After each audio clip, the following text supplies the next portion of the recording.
Okay, part 2. Let's see. Next stage is getting it thinner. I think I'm going to make a Pedernales point out of it.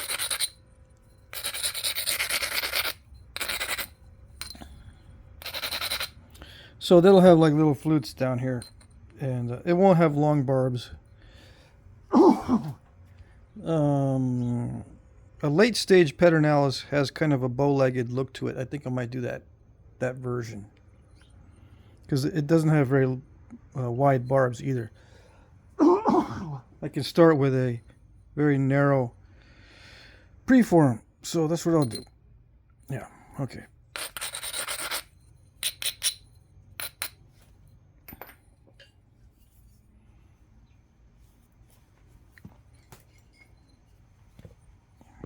So where was I? What was I talking about? Let's see. I don't remember, so I'll just talk at random. Oh yeah, I was going to show you the bird point. From the last video I mentioned the bird point. This is what they call bird points. Now, they were not used to shoot birds necessarily, although you can shoot a bird with it. It's called bird points because they were thought to be used for small game, especially birds and that sort of thing. But the reason why I brought this up is because it's a different mindset than making a large point. The flaking is the same, the angles are the same, the forces are the same, everything is the same, except with a large piece, you can use its own weight against itself. Like when you hit the sides, the mass of this piece actually resists the hit and allows you to transfer more energy with less work. You use the mass of the big point against itself. That's one reason why it seems a little bit easier to do the bifacing on a large piece. Now, to do a small piece, you're not using the mass of the piece against itself, so you've got to brace it somehow. And one of the hardest things that I had to do when I first started was learn how to brace it so it wouldn't wobble as I was pressure flaking it. All right, and it just takes time. It takes time to develop the finger strength and the toughness of your fingertips to get this to stay put so it does not wobble. See that? In the very beginning, my fingers were very squishy and everything was all weak. So it was wobbling like this as I was trying to pressure flake. But nowadays, I got the pad size down just right. I've got the finger strength developed. And the tips of my fingers are now not so squishy. I don't know how else to explain it. Anyway, different mindset, mostly because of the difference in mass. Okay. And this is finished off with mostly pressure flaking, although I do use indirect percussion on these. And you can look back at my videos to see how I do the small points. Excuse me. Lately, I think traveling further south from where I live, I'm exposed to cedar pollen or something, and it gets to me. All right. So I'm probably going to clear my throat quite a bit. All right, so where was I on this? Oh, yeah. I was in the process of trying to do indirect percussion on this. Oh, I'm gonna wander off again. Talking about indirect percussion. Here's an interesting thing I found in this book. Okay, Early Man Nature Library from Life magazine, I guess. Page 120. Okay, page 120. I memorized the page because I knew I was going to lose my place. Okay, these are African hunters, current modern African hunters, right? But they're demonstrating the use of stone tools. And lo and behold, we have this picture here. Making a copy, this craftsman imitates Paleolithic technique to shape a leaf point by striking a horn punch with a wooden hammer, he will flake the tool just as ancient hunters did. So what are you looking at here? Okay, this is one foot on this side, the other foot there, and he's bracing the workpiece between his heels. Okay, he's barefoot. This is a horn, I don't know, gemsbok or water buffalo or something. And this is the mallet. And this, what he's doing is he's using this as a horizontal punch. He's going to be striking the top here to remove flakes. All right, this is from Africa. Now I thought this was Australian Aboriginals doing this, but I looked and these are all men from Africa. Okay, so I think I might have told someone in a text or something this was Australia, but it's not, it's Africa. Anyway, very interesting to see the technique of indirect percussion used in this way. Now, I showed this picture to a friend of mine, and the first thing he asked is not, exactly how is this done. He said, are you going to demonstrate it? I don't know. Yeah, I probably will, but I'm not going to be barefoot, I tell you that much. Yeah. And in this picture, it looks a bit staged because you don't see any flakes, any debitage. All right. It's already a finished point. I have a feeling that they didn't sharpen the tip and the base until the last stage, because this will poke you. All right. Anyway, indirect percussion with a horizontal punch. All right. This wooden mallet is used to strike the horn. Okay. So take a good look. Page 120. You can even buy this. I think it's still available, used or whatever, until like 15 minutes after the video posts, and then you can't find it no more because 100 people bought it. Anyway, okay, get back to this. Different mindset to do these larger pieces than it is to do the smaller pieces. So, the moral of the story, why did I show that picture? Well, I just thought it was cool that there's evidence of indirect percussion with a horizontal punch. Short horizontal punch, not long on a long stick, not extended, but short. A short piece like this. I'm holding it behind my knee. But if I were to hold the workpiece between my heels, I could hold the punch here, the short horizontal punch, and strike like that. I'd hold it like this. And then strike. Okay? Pow. And then I can maneuver slightly, a little bit maybe, and just do it this way. Okay? It won't produce extremely thin points very easily because it's a little bit awkward, at least for me. Maybe if I do it a lot, I can get good at doing that particular style. I don't envision me doing it a lot, doing that a lot. So, I won't be making paper thin points with the between the heels method. Okay. Yeah. See, I was trying to eliminate that bulge there with indirect percussion, but with a sufficient amount of pressure, I can eliminate bulges and thick spots from the tip.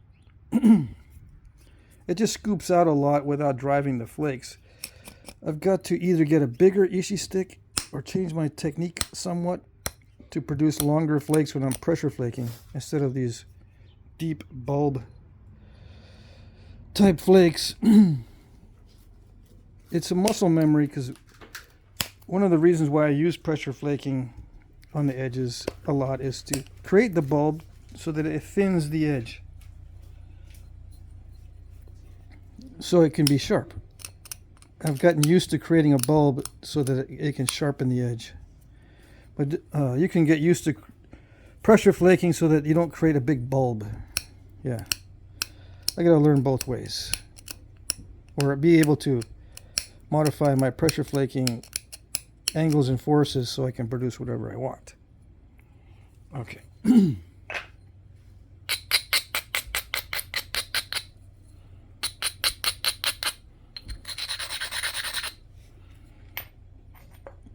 No.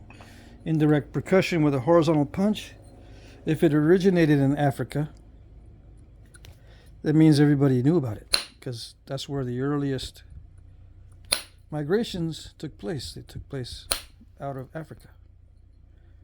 So I don't know how old that indirect percussion technique is, but it's interesting now to speculate.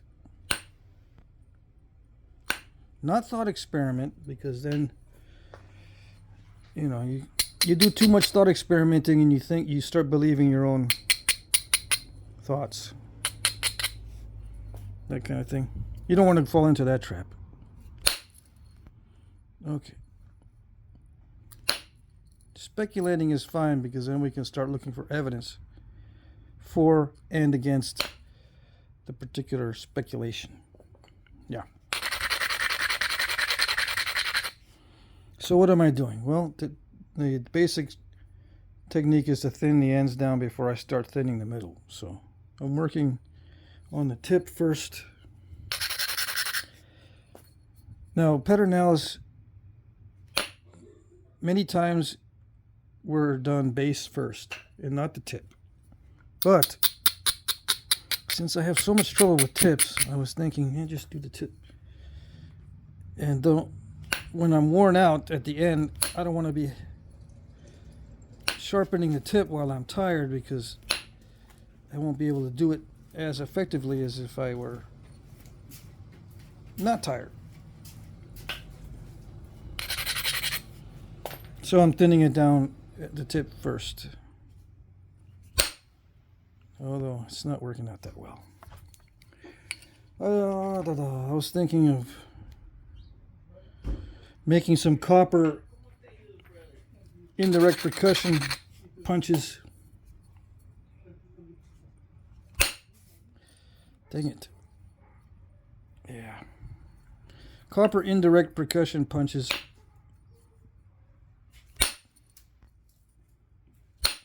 Because copper is so much nicer than steel. Why do I use steel? Because it's so much easier to maintain. I don't have to keep on sharpening and sharpening and sharpening.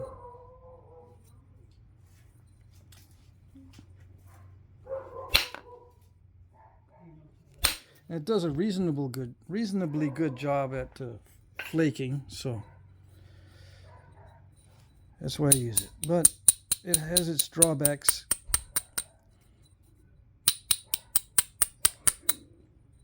But I will be experimenting with every type of metal.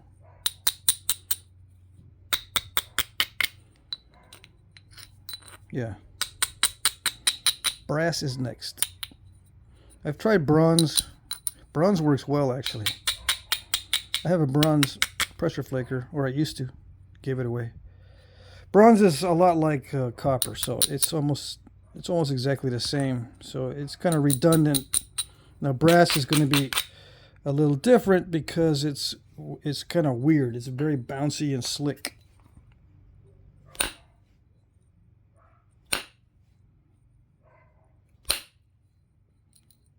So why would I use it if it's weird? Because for some people, they can get brass all day long for free. And what is the best Flintknapping material you can use? That's right, the free stuff. Yeah. So I'll show you the potential, according to my skill, what can be done with brass and other metals. I got a bunch of videos using aluminum, a bunch of videos using steel, and some of my original videos are copper. In fact, a lot of my original videos are copper tools.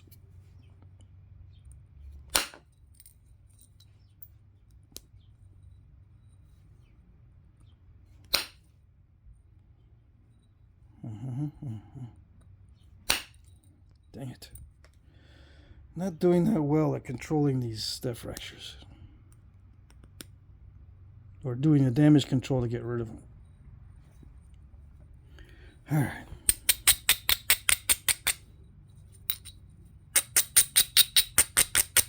you really get to see the quality of the stone and the quality of your workmanship once you get down to the nitty-gritty of doing the final thinning. Alright, I'm going to stop doing the tip stuff and work on the base. Like I said, the Pedernales was done base first in many cases. Alright, let's see if I can get some of this. Stipping this out. Hold on. While we pause for station identification. Yeah.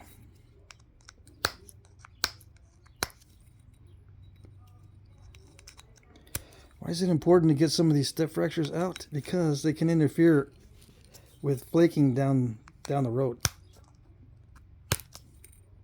You want to try to get as smooth a surface as possible.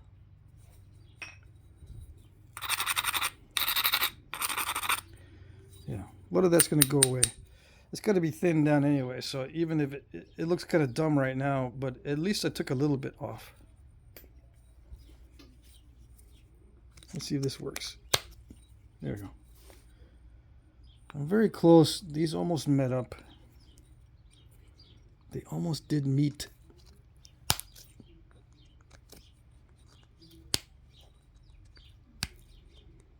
Cheat so they meet. I can cheat so they meet.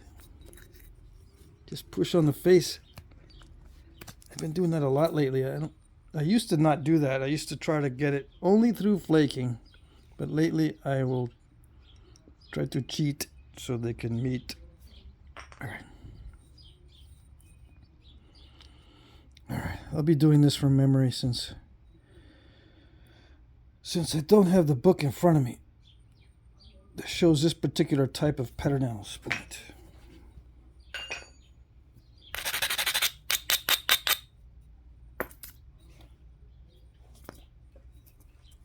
And the steel is not doing that well. So that means I've got to take a lot of time to prepare the area where these little flutes are going to be.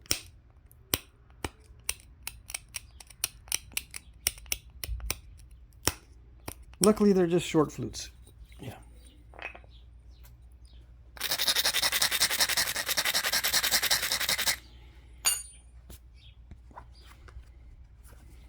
Okay. Yeah,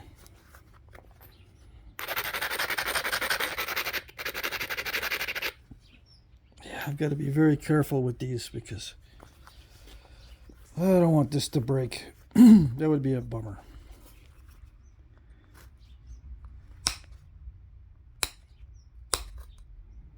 Then I gotta show the book all over again in a different video. Because I'll probably delete the video if I break this.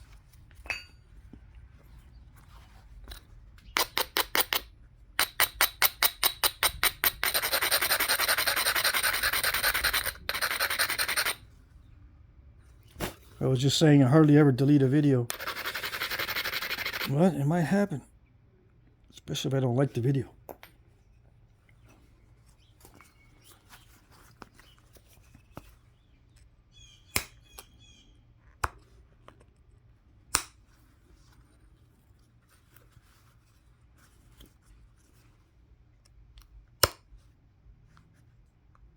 Have I uploaded videos that I did not like? Oh, yes. So, you never know. Okay. Maybe I should use aluminum. Where's my other aluminum? Oh, never mind. I have a skinnier rod than this that's aluminum. I was thinking maybe I can use that instead of the steel. Since the steel does this kind of stuff, it's a little bit aggressive on this material. I don't know.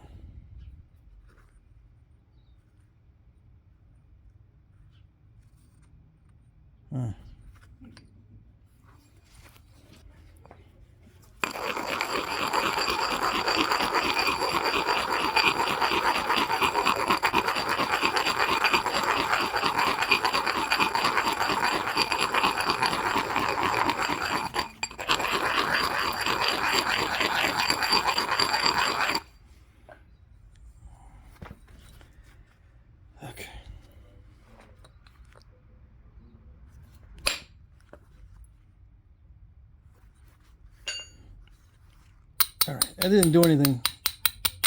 Let's try again.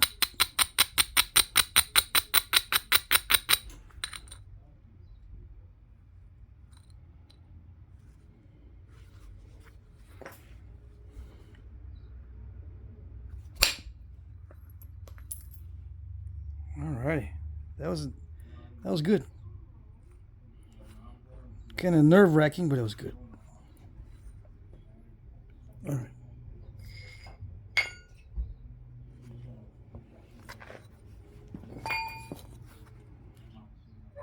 The thickest part of these Pedernales are right up in here, right where the stem meets the blade.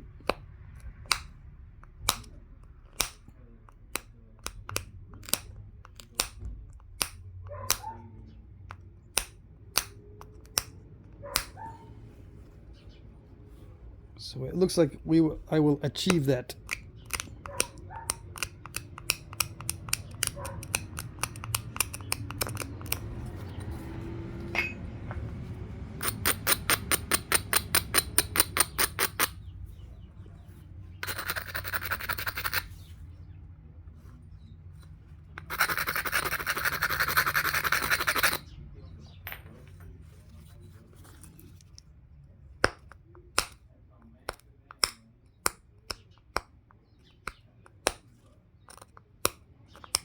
I gotta widen out the concavity just to make sure that the sides of the flaker don't touch the sides of this concavity.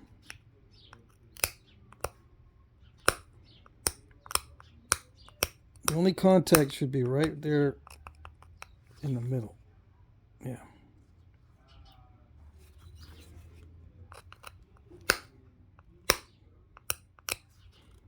Now, why would they do the base and the stem first on these? Well, it does help to prevent breakage. You know, if this is really thin, it'll break. It's kind of thin, but it's not too bad.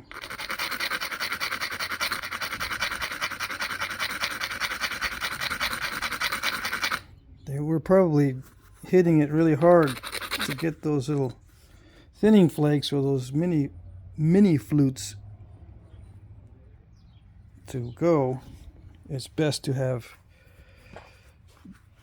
a thicker blade so that you don't break it. All right.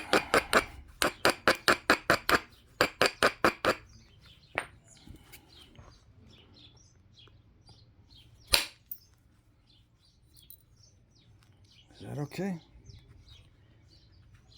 That's all right. Let's see. Not that great, but it's all right. It's all right.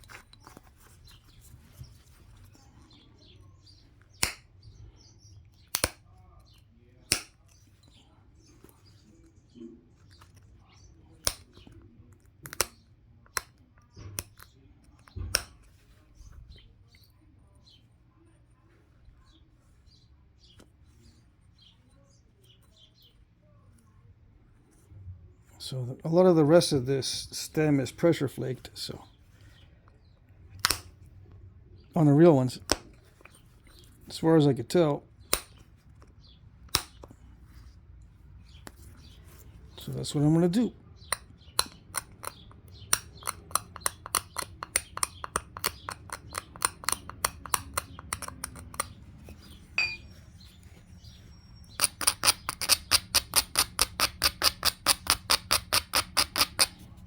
I wish those thinning flakes were a little bit broader, but oh well.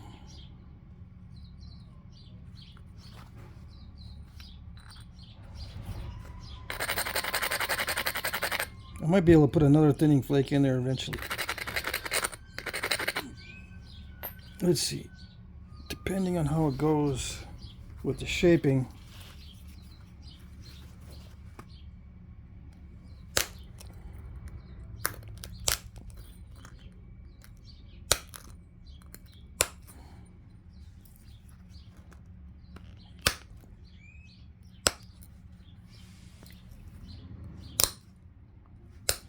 This is very concretey, this thing. I don't know what. This little hard spot in there.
Let's see, I'm going to try another thinning flake from this side.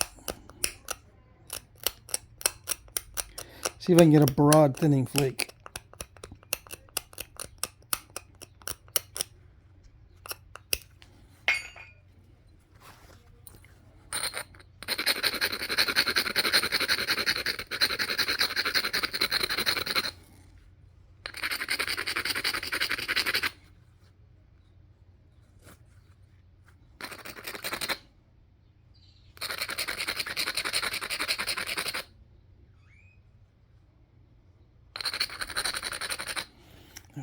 I can be using the files because I brought these files out the other day. So now that I brought them out, might as well use them.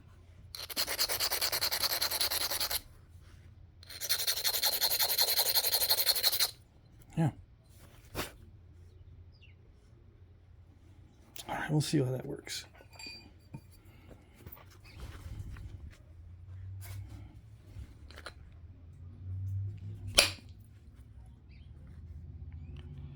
Yeah, that was kind of broad, but it went mostly to that side, didn't go much on this side. Yeah, let's see.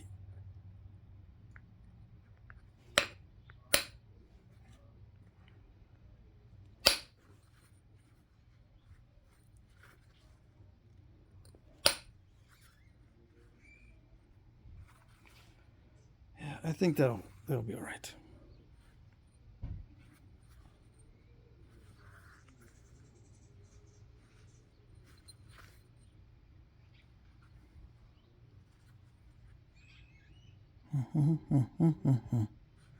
Makes me want to do another one on this side.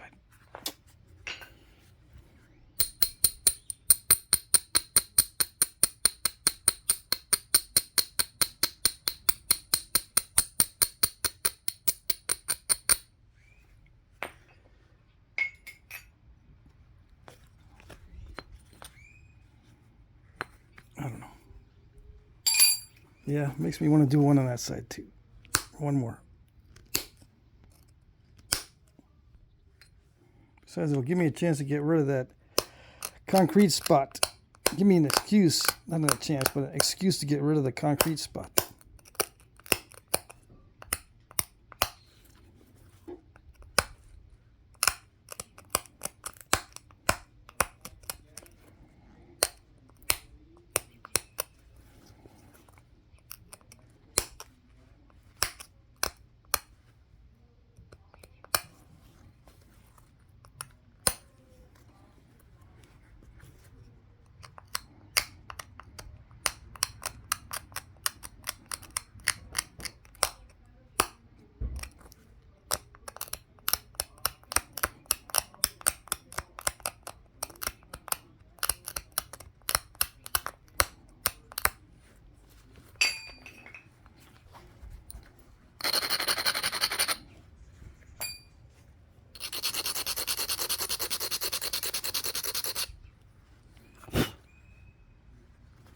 Why do I use a file when there's going to be file marks? Yeah, there is going to be file marks that I got to get rid of, but I'm pretty sure I'll be able to get rid of them.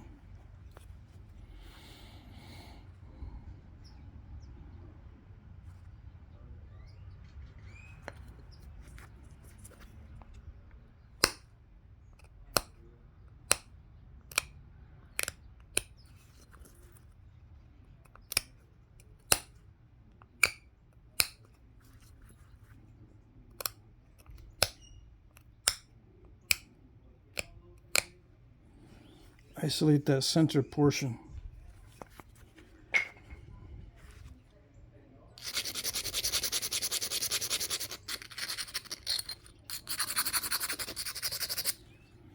Yeah, all right. Okay, good enough.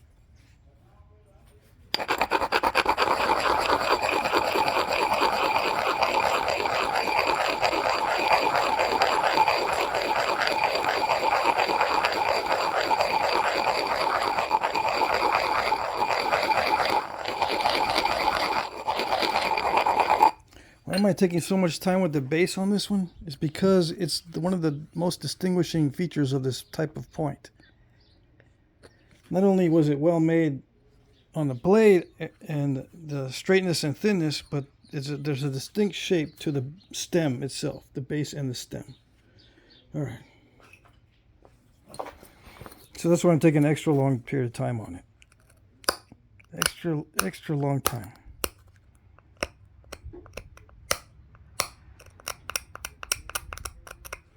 I'm already running into 30 minutes.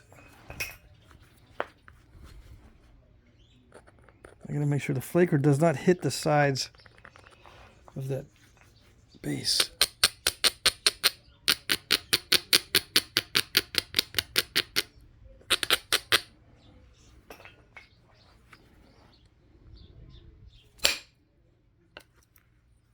Yes, it did it.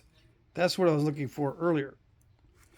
All right, so I'm doing this so I can see if it's balanced, if it's got the same amount of thickness on both sides, and it does. All right. Yeah, I was hoping for one of those on this side, but I got close enough. All right, so on the next segment, I'll finish it out. How's that? Okay. That's it. Next segment.